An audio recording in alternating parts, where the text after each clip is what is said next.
Everyone remembers Katie Heron from Mean Girls. You mean I'm really nominated? Her chaotic backstory, her idiosyncrasies and unforgettable outfits. But what about the girl who played her? Lindsay Lohan has unfortunately led a tragic life. And I'm learning how to deal with life in a different light than I have before. From promising child actress to troubles with the law, where did it all go wrong for the young starlet? It's so easy to just keep going. But sometimes you have to stop. Born July 2, 1986, Lindsay Lohan was the talk of the town. Her father, Michael Lohan, split his time between investment banking and running the family pasta business while doing Nay Sullivan. Her mother was a Wall Street analyst. Lindsay grew up with her parents in a wealthy suburb of Long Island, following the lifestyle of her business-oriented family. Lindsay booked her first commercial gig when she was just 3 years old. She quickly racked up an impressive resume with over 60 television ads and 100 print advertisements until she landed the role, or should we say 2 roles, of both sisters in The Parent Trap in 1998. Oh my god, so I'm not an only child, I'm a twin. This was a breakout role for the young Disney star, cashing in at over $92 million globally. The film was an international box office hit. Your Honor, a royal flush. And it cemented Lindsay's status as Hollywood's up-and-coming it-girl for years to come. The following years were extremely profitable for the child actress, and it wasn't long before she was landing leading roles every single year. In 2003, she co-starred in Freaky Friday with Jamie Lee Curtis, followed by Disney's 2004 hit Confessions of a Teenage Drama Queen, and lest we forget one of the most unforgettable Lohan films of all time, Mean Girls, which hit the cinematic scene in 2004, becoming the 24th highest-grossing movie of the year. Lindsay was also recognized at the Teen Choice Awards and the MTV Movie Awards for her performance in the film. That's so sweet. And who can forget when Lindsay Lohan starred in her Be Fully Loaded in 2005, making $144 million at the box office. This crazy car comedy launched Lindsay's career into the next dimension. Come on, Herbie, we're not out of this yet.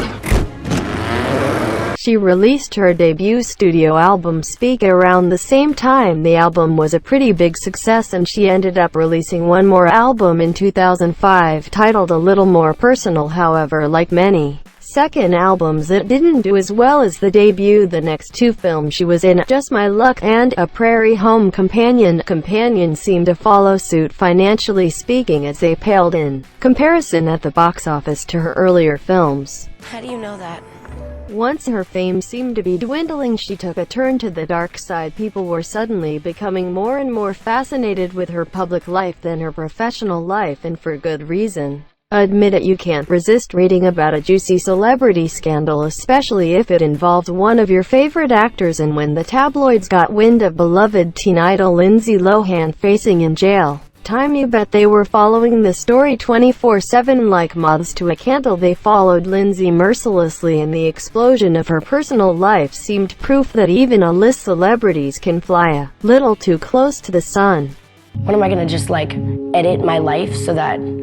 No. May 26, 2007 was a dark day for the spiraling starlet. Lohan was arrested after she drove into a tree in Beverly Hills, totaling her Mercedes-Benz. She was arrested shortly after on July 24 for allegedly participating in a high-speed car chase with a mother of her former PA. These arrests have something in common besides cars. In both cases, Lohan was in possession of illegal substances, and though her possession amount was below the felony limit, she still spent time in jail. She accepted a plea deal that included 10 days of community service at a mortuary and in a hospital. Maybe this community service was so she could get a closer look at the consequences of her actions. Despite the harsh sentence she initially faced, celebrities always have highly compensated private lawyers, so she only ended up spending a total of 84 minutes in jail that year. Perhaps the largest thing to come out of her plea deal was her enrollment in mandatory rehab. In the summer of 2007, Lohan became an official inpatient at the Cirque Lodge Treatment Center in beautiful Sundance, Utah. This was a big time in Lindsay's life when she called sobering and humbling. According to an interview with OKA magazine, she wanted to stay sober and stay out of Los Angeles after that.